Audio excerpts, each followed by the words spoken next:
Welcome to the League of Women Voters of Greater Rockford's Voter Information Forum about the structure of the Winnebago County Board.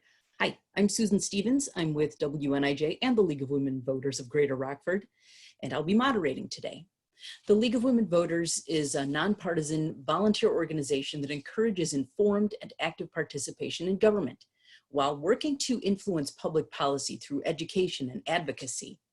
Now, what we're going to be talking about today is something that is showing up on your ballots that is going to seem a little confusing to many people, and that is a proposition to adopt a county executive form of government for Winnebago County. And the question reads like this: shall the County of Winnebago adopt the county executive form of government and elect not to become a home rule unit? We've got some people here today to talk about this, and I'd like to introduce today's speakers. We have David Kurlinkus, a deputy state's attorney. Also, John Butita, Winnebago County Board member from District 8, and Paul Arena, Winnebago County Board member from District 7. All right, we're going to start with David Kurlinkus, who will discuss the legal aspects on the county board structure and how Winnebago County compares to others. Thank you, David. Thank you. I'm going to give a brief description today of the differences between the township form of county government, which we currently have in Winnebago County, and the county executive form of government, which we would have if the referendum on November 3rd is successful. Winnebago County is one of 85 counties in the state under the township form of county government. Governments under this form have an elected county board and a county board chairman who can be either elected independently or appointed from the members of the board. The county board in Winnebago County passed an ordinance after the failure of a referendum in 1990 to make the office of the chairman an elected position. Since 1992, the county board chairman in Winnebago County has been independently elected by voters. Counties under the township form can choose to change to the county executive form by referendum. There is such a referendum on the November 3rd ballot for the voters of Winnebago County. If the referendum passes, Winnebago County will become the third county in Illinois to have the county executive form of government, joining Will County, which has had that form since 1988, and Champaign County, which has had it since 2016. A primary difference between the township and county executive forms is in the name of the latter. The executive form is led by an elected county executive, who is the chief executive and administrative officer of the county. Under the township form, a county board chairman is selected by the board from their membership or elected by the voters. Again, since 1992, the voters have elected a county board chairman every 4 years and will elect another one this November. Prior to that, the members of the county board would select one of their own board members to serve as chairman. Another difference in the two forms is how the powers and authority of the chairman and executive derive. Although there are a few duties from the county board chairman set out in state statute, most of the powers of the chairman are determined by county ordinances. The chairman has a statutory veto, technically known as reconsideration, where he or she can refuse to sign an ordinance, resolution, or motion passed by the board and send it back to the board for reconsideration and revote. The board can override the veto by simple majority. Another statutory power is that the chairman is the county liquor commissioner. The chairman is responsible for posting, notice, and location of county board meetings. These are duties assigned to the chairman by state law. They cannot be changed by the county board. Most of the other duties, including supervision of employees and appointment of department heads, can be changed by or are subject to the approval of the county board. The main authority for governance under township form lies with the board. By law, the chairman is not a member of the county board and only votes on issues before the board in case of a tie. The county executive derives most of his or her powers from state statute. Pursuant to state law, the county executive shall, quote, coordinate and direct by executive order or otherwise all administrative and management functions of the county government except the offices of elected county officers, end quote. There are other statutory duties for the executive, such as preparing and submitting an annual budget, removing or suspending in his or her discretion after due notice and hearing anyone whom he or she has the power to appoint, require reports and examine accounts, records and operations of all county administrative units, approve or veto all ordinances and resolutions. This is similar to the county chairman's duty. However, under the county executive form, overriding the veto requires a 3/5 vote of the county board to do so. The county executive can also appoint an attorney to serve as his or her legal counsel in place of the state's attorney. Perform such other duties as are required by him or her by the board. These, along with other powers of the executive, are provided by state law and may not be altered or amended by the county board.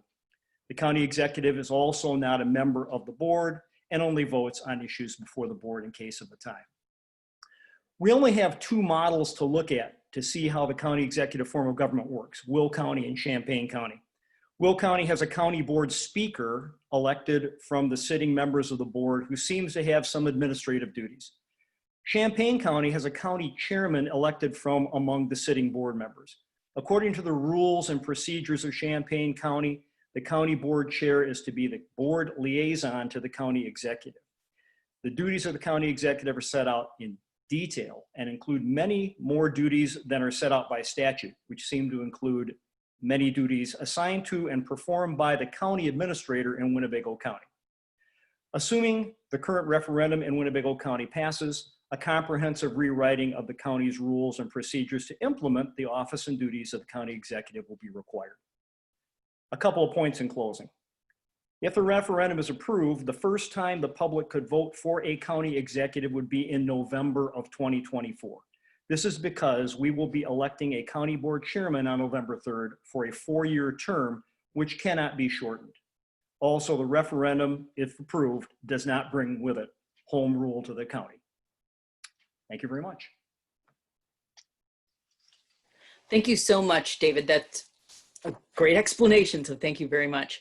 And now we're going to move to the pros and cons. And just a reminder, each person has 5 minutes to speak, and that's how we're doing our presentation today. So telling us a little more about the pros of this referendum, we're going to hear from Winnebago County Board District 8 member, John Butita. Okay, thank you. Thanks to the League of Women Voters for the opportunity to address this executive form of government referendum. It is a complex and confusing issue, which has been evidenced by the dozens of calls I've been receiving since the mail-in ballots have been hitting the voters. Most of those conversations I've been having with voters have been lasting 10, 15 minutes, so I'll be as concise as possible in the 5 minutes allotted. I have 4 points I'd like to make. The first point I'd like to address is home rule.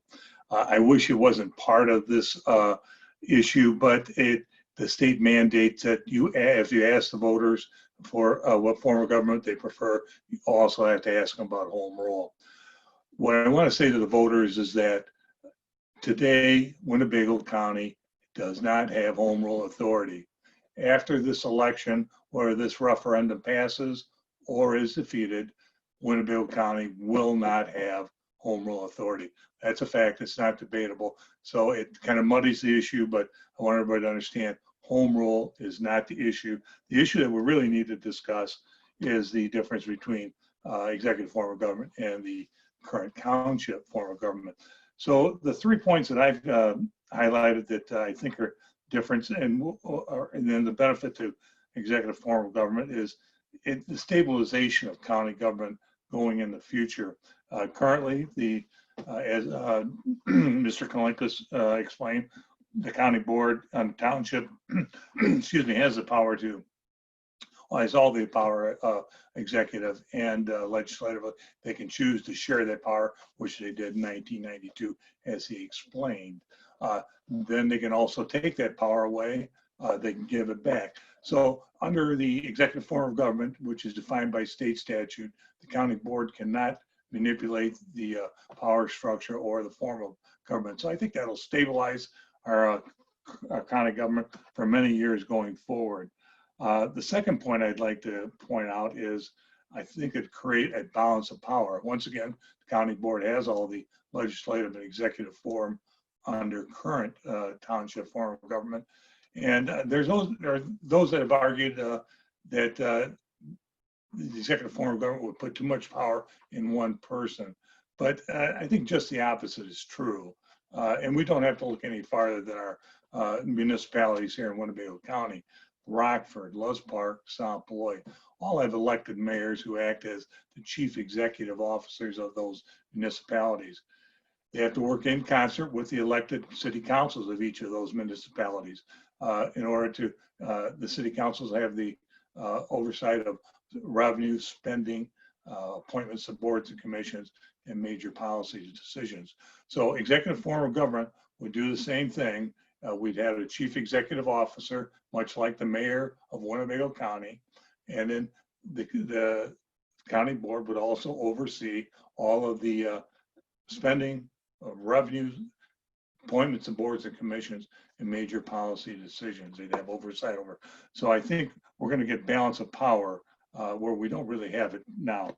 The fourth point I'd like to make is the argument has been made, why wait, or why do this now? Why not wait till 2022, since, as Mr. Kalink just pointed out, this will not take effect, if approved, till 2024. And I say, why wait?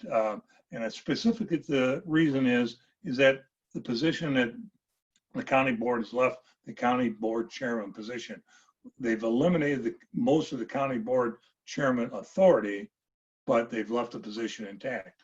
So we're going to elect a November person that's going to earn $100,000 almost, plus expense or plus benefits, and he has no authority, or very little. So I think that by passage of the executive form of government, the next county board will be notified that the voters are in favor of this, and they will work, and they can do it by ordinance.